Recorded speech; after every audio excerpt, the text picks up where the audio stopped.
This is our presentation on the first half of Chapter 2.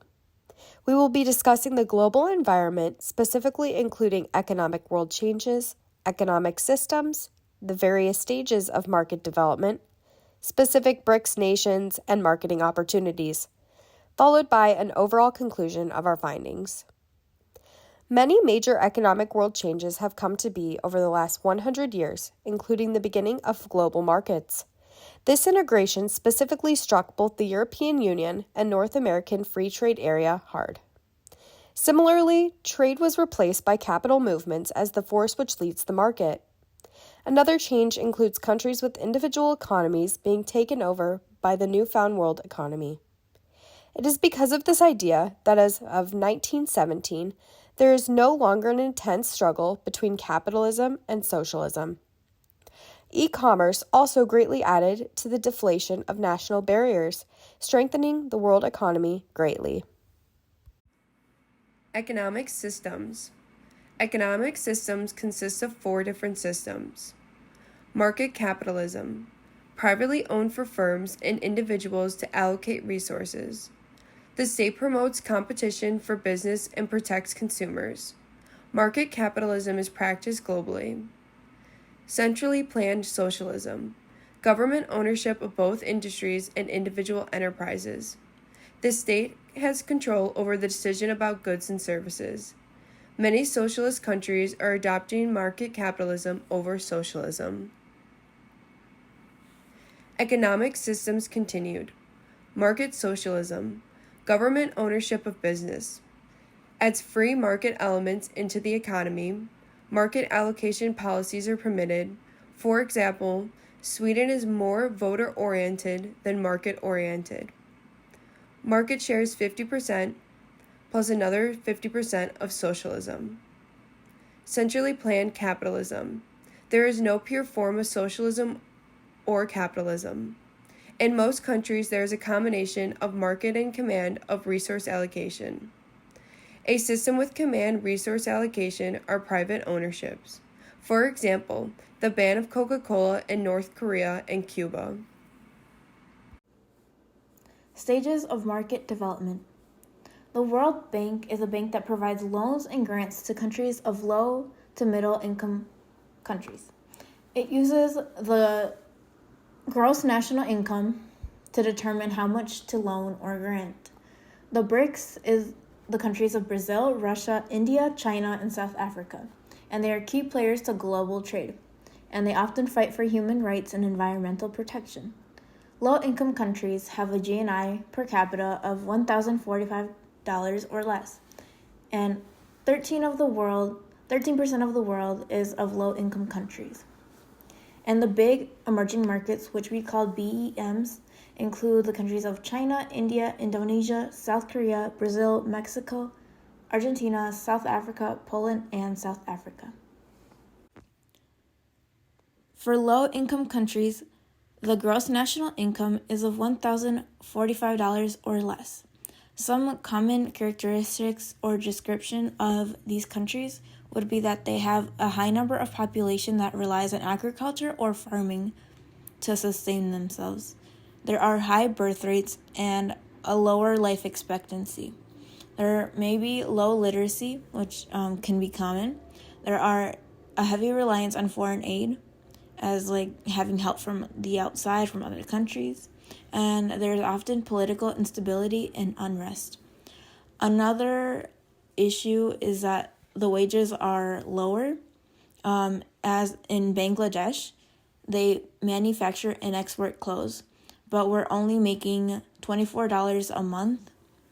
In 2010, it went up to $44 a month, but yet that is still not enough to maintain a family.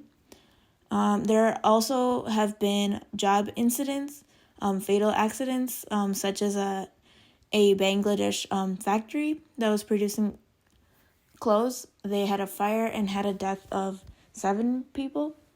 So there has been a call to improve safety for workers as well in these countries. For lower middle income countries, the gross national income is between $1,045 to $4,125. India is a country that moved from a low-income country to being a lower middle-income country. It is now home to many companies with global reach. Many of the companies operating in the country include Coca-Cola, DuPont, IBM, L'Oreal, MTV, Staples, Unilever, and Walmart, to name a few. Another country that went under changes is Myanmar, which transitioned from being under a dictatorship to economic openness and democracy. As a result of this, foreign investment went up 208 million in 2000 to 850 million in 2011. Another great thing that resulted from this was that Myanmar was able to have a long relationship with Japan, which has greatly helped the country have a better global reach. Next, we are going to discuss upper middle income countries. What is an upper middle income country? These countries, also known as industrializing or developing countries, have a GNI per capita ranging from $4,126 to $12,745. They have a lower percentage engaged in agriculture, and urbanization in these areas increases. They have high literacy rates, a strong education system, and their income wages are rising. They have innovative local companies that become formidable competitors. What three BRICS nations are part of the upper middle income category? Brazil, China, and South Africa. First, looking at the BRICS country, Brazil, they have a GNI per capita of $11,690 as of 2013. This rate grows at an average annual rate of 4%. Brazil has the largest economy, population, and geographic territory in Latin America, being they have the richest reserves of natural resources. 50 million Brazilians joined the middle class as their incomes become higher and the living standards are also raising. Brazil has sophisticated computers, communications, and inventory management software as their outsourced sector is growing rapidly. And over to the right, you can see what global companies do business in Brazil. So companies such as Fiat, Ford, Toyota, Nestle, and etc. Moving on to our second BRICS country, China. China has a GNI per capita of $6,560, growing at an annual rate of 10%. China is the largest single destination for foreign investment, as they have hundreds of infrastructure projects and improvements. They are moving to become less reliant on exports, and their GDP growth is thus weakening. Some companies that pursue opportunity in China over to the right are Coca-Cola, Dell, General Motors, Honda, McDonald's, Samsung, etc. And our last upper middle income country in the BRICS is South Africa. They are newer to BRICS as they joined in 2011, and they hosted a meeting to increase trade and investment. This meeting included all of the BRICS nations. The goal was to attract more direct investment to Africa as a whole. And when they joined, they had a GNI per capita of $7,190. Moving on to newly industrialized economy, the definition includes it is a lower, middle, and upper income country. They have the highest sustained rates of economic growth, and they have greater industrial output. Marketing opportunities in lower developed countries. There are 5 misconceptions about the bottom of the period. 1. The poor have no money. 2. The poor are concerned with fulfilling basic needs to waste money on non-essential goods. 3.